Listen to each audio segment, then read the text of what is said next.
नमस्कार दोस्तों और प्रिय विद्यार्थियों। आज हम आपके लिए लेकर आए हैं राजस्थान में मृदा अपरदन के कारण। पिछले वीडियो में आप लोगों ने राजस्थान के जो मिट्टियों के क्लासिफिकेशन पर हमने बात की थी। 2 वीडियो बनाई थी, इसमें हमने क्लासिफिकेशन ऑफ सॉइल्स जो कि ज्योग्राफिकल रूप से भौगोलिक दृष्टि से जो क्लासिफिकेशन किए थे वो थी। दूसरी जो प्रकार थी वैज्ञानिक दृष्टिकोण से, जो पूरे विश्व को वैज्ञानिक दृष्टिकोण से मिट्टियों के नामकरण या क्लासिफिकेशन किए गए थे, उस आधार पर राजस्थान की मिट्टियों को किन किन नामों से जाना गया था उस पर हमने चर्चा की थी। वो मुझे लगता है कि आप लोगों को पूरी तरीके से समझ आया होगा। उसी प्रकार से राजस्थान की मिट्टियों के बारे में जो अगला क्वेश्चन जो कॉम्पिटिटिव एग्जाम्स में और यूनिवर्सिटी एग्जाम्स में आते हैं, उसी के साथ राजस्थान के मृदा के अपरदन के कारणों पर भी क्वेश्चन अमूमन पूछे जाते हैं। उसी कड़ी में आज हम इस वीडियो में बात करेंगे कि राजस्थान में जो मिट्टियां पाई जाती है, उन मिट्टियों के अपरदन के कौन कौन से कारण ऐसे हैं जो हमारे सामने हैं।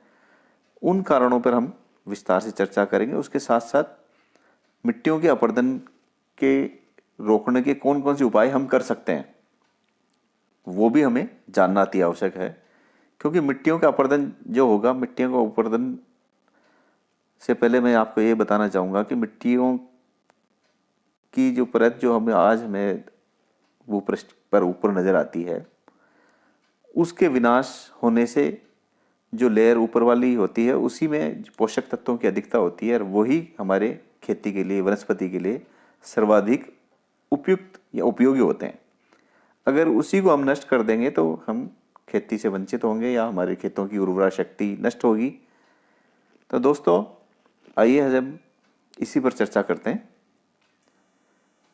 मृदा अपरदन के कौन कौन से प्रमुख कारण हमें राजस्थान में दृष्टिगोचर होते हैं। उनमें सबसे पहला है कृषि का विस्तार।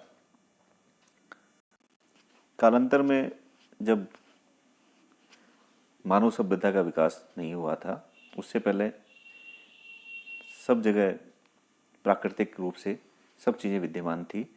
लेकिन जब से कृषि का विस्तार हुआ है दोस्तों, तो कृषि क्षेत्र के बढ़ावा होने की वजह से, या यूँ कहें कि कृषि की जो ट्रेडिशनल तरीके हैं, एक ही प्रकार की खेती एक जगह पर लंबे समय तक करते जाने से उस मिट्टी में जो पोषक तत्व हैं उनकी कमी होना लाजिमी है।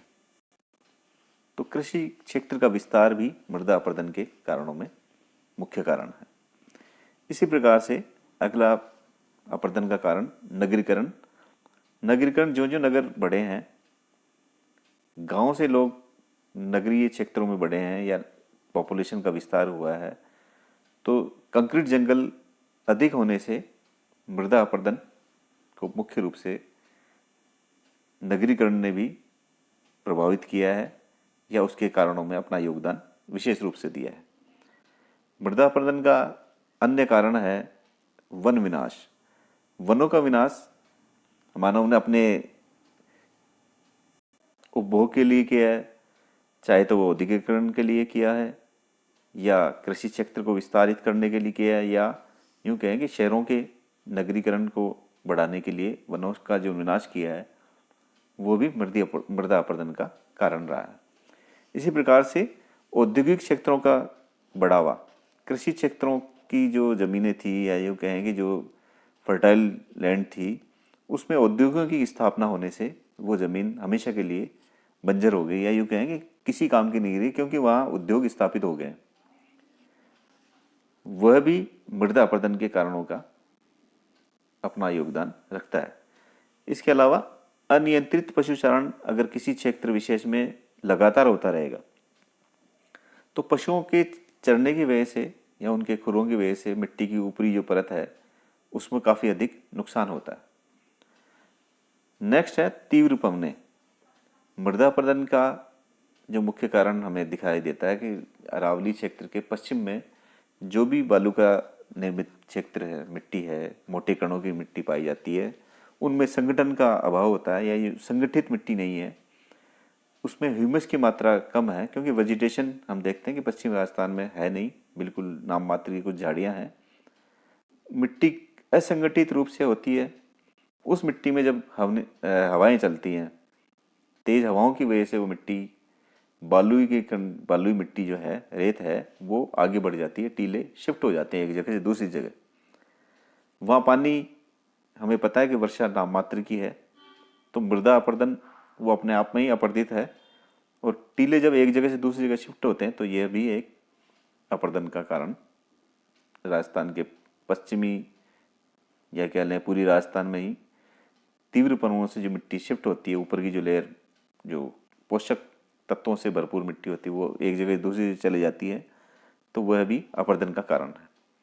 इसके अलावा जिन क्षेत्रों में खदानें हैं, या यूँ कहें कि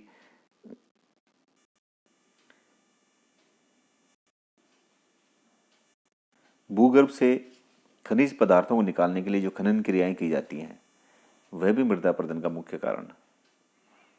क्योंकि किसी भी खनिज तत्व को भूगर्भ से निकालेंगे तो वो ऊपर की लेयर को सारी को नष्ट करेगा, और वो जो खनिज निकालने के लिए मिट्टी खोदी जाएगी वो मिट्टी भी किसी दूसरी जगह अन्य स्थान पर डाली जाएगी, तो जो ऊपरी लेयर में जो पोषक तत्व थे वो सारे नष्ट हो जाएंगे। उस मिट्टी के दबने की वजह से वो मिट्टी भी कृषि के लायक नहीं रहेगी। तो खनन क्रियाएं भी मृदा अपर्दन के कारणों में है। अगला कारण परिवहन के जो साधन, रोड वगैरह, रोड, रेलवेज जो भी क्षेत्र में हमारे प्रदेश में बढ़ रहे हैं, वह भी कहीं न कहीं मृदा अपर्दन के कारणों में अपना योगदान देती हैं। इसी प्रकार से उन क्षेत्रों में जहाँ पर वर्षा अधिक हो रही है, दक्षिण पार्ट, पूर्वी राजस्थान के कुछ क्षेत्र जहाँ पर बारिश ज़्यादा होती है, उन प्रदेशों में, क्षेत्रों में बारिश के पानी का जल एक जगह से दूसरी जगह प्रवाहित होता है। वह पानी का जल भी अपने साथ मिट्टी की ऊपरी परत को घुल मिल कर, पानी के साथ घुल कर वो आगे बढ़ती रहती हैं।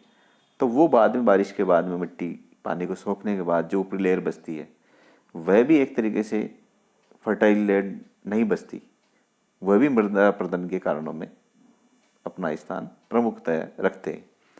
इसी प्रकार से अगला है दावाग्नि, मतलब जंगलों में लगने वाली आग जो है, वह भी मृदा अपर्दन का मुख्य कारण है। क्योंकि जंगलों में जब आग लगती है तो उसमें जो पोषक तत्व होते हैं मिट्टी में, उन अग्नि की वजह से वह भी उसको प्रभावित किए बिना नहीं रहती। अगला कारण है स्थानांतरण कृषि, जिसे झूम कृषि भी कहते हैं।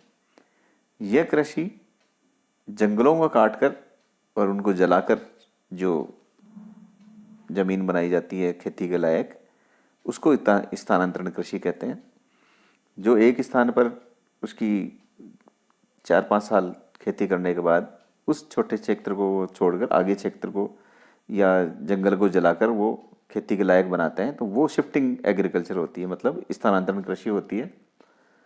इस स्थानांतरण वाली कृषि में भी जंगलों का भी नाश होता है। उसके अलावा एक ही प्रकार की खेती वहाँ करने से उसकी पोषक तत्वों की, मिट्टी की हानि या पोषक तत्व जब खत्म हो जाते हैं तो वो आगे बढ़ जाते हैं।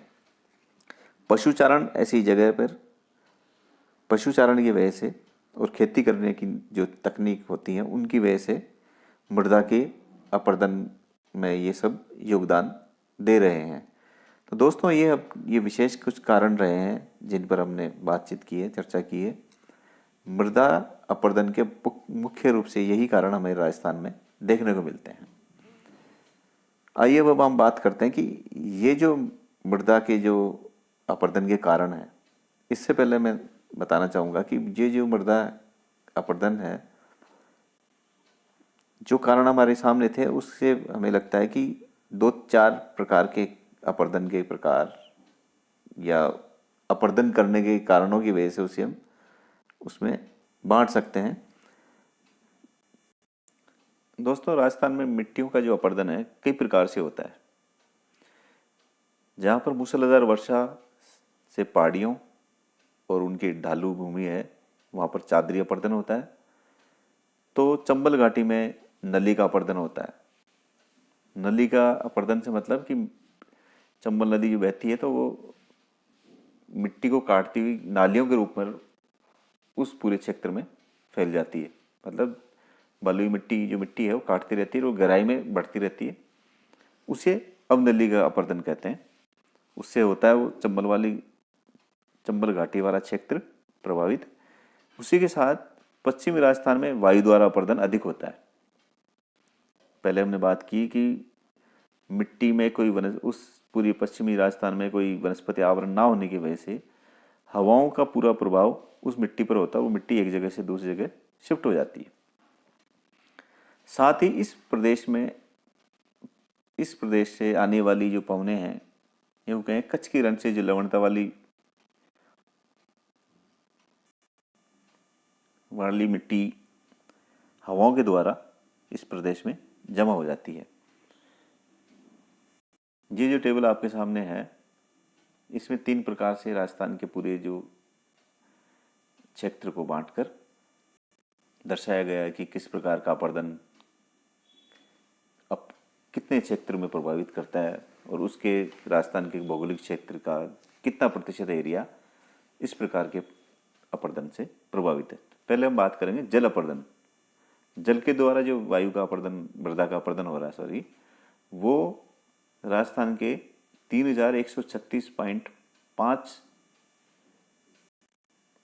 हेक्टेयर क्षेत्र में है, जो कि राज्य के कुल भौगोलिक क्षेत्र का 10.16% क्षेत्र है जो जल अपर्दन से प्रभावित है। दूसरा वायु अपर्दन से प्रभावित क्षेत्र, ये जो पार्ट इस तालिका में आपको दिखाई दे रहा है, ये जो आंकड़े हैं वो 1000 हेक्टेयर में है। मतलब जो चीज़ यहाँ दिखाई जा रही है उसके ऊपर 3 जीरो हम लगा के इसके एरिया को देख सकते हैं।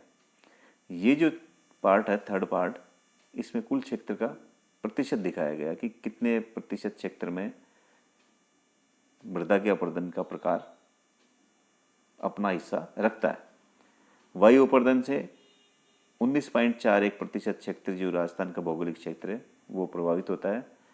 सेम और जल प्लावनता, सेम की समस्या राजस्थान के एक नहरी पार्ट में है, जहाँ पर सेम और जल प्लावनता की समस्या दृष्टिगोचर होती है, जो राजस्थान के पूरे भौगोलिक क्षेत्र का 0.16% हिस्सा रखता है। इसी प्रकार से लवणीकरण जो मृदा का अपर्दन है वह 0.50% क्षेत्र है। इसी प्रकार से अगला है जल द्वारा ऊपरी मृदा का ह्रास व लवणीकरण, 1.98% क्षेत्र में यह राजस्थान में प्रभावित करता है। वायु द्वारा ऊपरी मृदा का ह्रास और लवणीकरण, ये तो था जल द्वारा, यह है वायु द्वारा ऊपरी मृदा का जो ह्रास हो रहा है और लवणीकरण हो रहा है, वो पूरे राजस्थान में 1.67% भौगोलिक क्षेत्र को प्रभावित कर रहा है। इसी प्रकार से अगला है मृदा अपर्दन का प्रकार जल प्लावनता एवं लवणीकरण। यह हिस्सा राजस्थान के पूरे भौगोलिक क्षेत्र का 0.32% क्षेत्र को प्रभावित करता है। दोस्तों, ये तो हमने बात करी कि मृदा अपर्दन किसे कहते हैं, किस किस प्रकार की सोर्स हैं या कारण हैं जिनसे मृदा अपर्दन राजस्थान में देखने को मिलता है। आगे हम बात करेंगे इस मृदा अपर्दन को रोकने के लिए, नियंत्रण करने के लिए कौन कौन से उपाय हम कर सकते हैं जिससे मृदा अपर्दन ना हो। सबसे पहले तो हमें देखना है कि वृक्षारोपण। राजस्थान में अधिकतर पार्ट डेजर्ट का है जो कि वृक्षों से विहीन है, वनस्पति से विहीन है। मतलब वनस्पति आवरण होगा तो उसके बहुत अधिक फायदे हमने पिछली वीडियो में बात की थी। अगर वृक्षारोपण होगा तो बादलों को भी आकर्षित करेगा,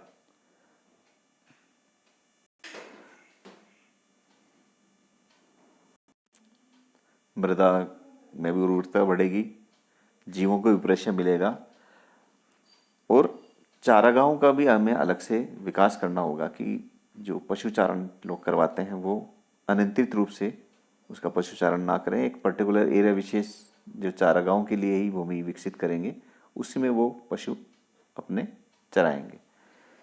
इसी प्रकार से अगला कारण है नियंत्रण का उपाय हम बता सकते हैं फसल चक्र का प्रयोग।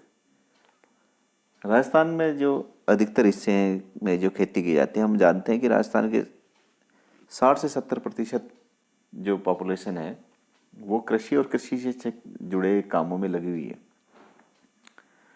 यह हमें यह भी विदित है कि राजस्थान के अधिकतर इलाकों में जो खेती की जाती है वह ट्रेडिशनल प्रकार की खेती है कि जो एक फसल हम बोई जाती है, खरीफ में जो फसलें फिक्स है, रबी की फसलें जो है वो फिक्स है हमारी, तो उसी प्रकार की खेती हम निरंतर करते जा रहे हैं। एक ही प्रकार की खेती करने से क्या होता है कि उन मिट्टी से जो फसलें बोई जाती है वो पोषक तत्वों को जो अपने काम के होते हैं वो लेती है, बाकी छोड़ देती है। एक ही प्रकार की फसलें बोने से ये होता है कि मिट्टी में जो पोषक तत्व हैं वो कुछ समय बाद नष्ट हो जाते हैं। मिट्टी की उर्वरा शक्ति कम होने से वो मिट्टी बंजर भूमि की तरह ही हो जाती है। तो हमें फसल चक्र का प्रयोग भी करना चाहिए कि रोटेशन से हमें फसलें बोई जानी चाहिए। किसानों की अज्ञानता कह लें, अशिक्षा कह लें, सरकार का उदासीपन कह लें कि उनकी वजह से लोगों में खेती के फसल चक्र को अपनाने की या किसी पर्टिकुलर साल में 2 साल में खेतों को खाली रखने की वो भी चीज़ें हैं कि वो हम अपने राजस्थान के क्षेत्र में लागू नहीं कर सकते। तो फसल चक्र अगर हम उसको रोटेशन के आधार पे या चक्र के हिसाब से करेंगे कि इस साल 2 साल गेहूं की फसल, उसके अलावा दूसरे सालों में हम उस फसल की जगह कोई दूसरा सब्स्टिट्यूट अपनाएं, तो जमीन के पोषक तत्व वो विद्यमान भी रहेंगे और बढ़ते रहेंगे। पोषक तत्व अगर अधिक कम होंगे, एक ही प्रकार की खेती के करते रहेंगे हम, तो क्या होगा कि हमें उसके ट्रीटमेंट करने पड़ेंगे। ट्रीटमेंट से मतलब कि हम उसके अंदर उर्वरा शक्ति बढ़ाने के लिए दूसरे सब्स्टिट्यूट हमें डालने पड़ेंगे, जैसे उर्वरकों का अधिक उपयोग, पेस्टिसाइड्स का अधिक उपयोग, जो कि नुकसानदायक होते हैं। अगला नियंत्रण का उपाय हम कर सकते हैं मरुस्थलीय प्रसार को रोकना। मरुस्थल का जो विस्तार है उसको रोकने के लिए हमें अधिक से अधिक मात्रा में वृक्षारोपण करना होगा। यूँ कहें कि राजस्थान के अरावली के पश्चिम में जो पार्ट है उसमें हवाओं से हमने बात की कि वो मिट्टी के टीले एक जगह से दूसरी जगह शिफ्ट होते रहते हैं। अगर हवा के रोकने के लिए हम या मरुस्थलीय प्रसार को रोकने के लिए वृक्षारोपण करेंगे हम, तो वो जो मिट्टी का प्रसार है एक जगह से दूसरी जगह जाना वो रुक जाएगा। इसी प्रकार से अगला उपाय है समोच्च रेखी खेती। समोच्च रेखी विधि से, समोच्च रेखी खेती नहीं, जो वृक्षारोपण हम करेंगे वो समोच्च रेखा के हिसाब से, टेरेस के हिसाब से, कंटूरिंग के हिसाब से हम लेयर्स बनाकर वृक्षारोपण करें या समोच्च रेखी विधि से सिंचाई सुविधाएं उपलब्ध हों। अगला कारण है या उपाय जो मृदा प्रदन का है, जैविक खाद का उपयोग। अगर हम अनियंत्रित रूप से फसल चक्र का उपयोग नहीं करेंगे, हम एक ही प्रकार की खेती करते रहेंगे, तो हमें मिट्टी के पोषक तत्वों की बढ़ाने के लिए क्या करना होगा। अभी बात की हमने कि उसमें ट्रीटमेंट करना पड़ेगा मिट्टी का। रासायनिक खादों का अधिक उपयोग करने से क्या होगा कि वो जो भी फसल वहाँ बोई जाती वो उसका साइड इफेक्ट्स उस अन्न में भी हो जाता है और वो हमारी फूड चेन के साथ हमें भी काफ़ी नुकसानदायक होगा। और इसकी एवज में हमें जैविक खाद का उपयोग करके मिट्टी की पोषक क्षमता को बढ़ाना होगा। इन सब के साथ साथ उच्च वैज्ञानिक तकनीकों के जो इजाद करने से कि राजस्थान की जो क्लाइमेटिकल कंडीशंस हैं उन कंडीशन में ऐसी तकनीक से अपर्दन को रोकने के लिए कोशिश की जाए कि जो हमारे यहाँ की मृदा की अपर्दन को नियंत्रित रखें। इसी कड़ी में राजस्थान में 1952 में केंद्र सरकार द्वारा राजस्थान में काजरी की स्थापना की गई थी। यह रिसर्च सेंटर ऐसा है कि जो राजस्थान की कंडीशंस के हिसाब से कौन कौन सी स्पीसीज या वैरायटी के पौधे लगाने चाहिए जो राजस्थान की क्लाइमेटिक कंडीशन में अधिक अच्छे रूप से पनप पाएँ, कम पानी की फसलें अधिक पैदावार दें। ये सब चीज़ें काजरी में वैज्ञानिकों द्वारा शोध का करके लोगों में जागरूकता के लिए किए जा रहे हैं। इसी प्रकार से अनियंत्रित पशुचारण पर भी रोक लगाकर हम मृदा की जो अपरदन है उसको नियंत्रित कर सकते हैं।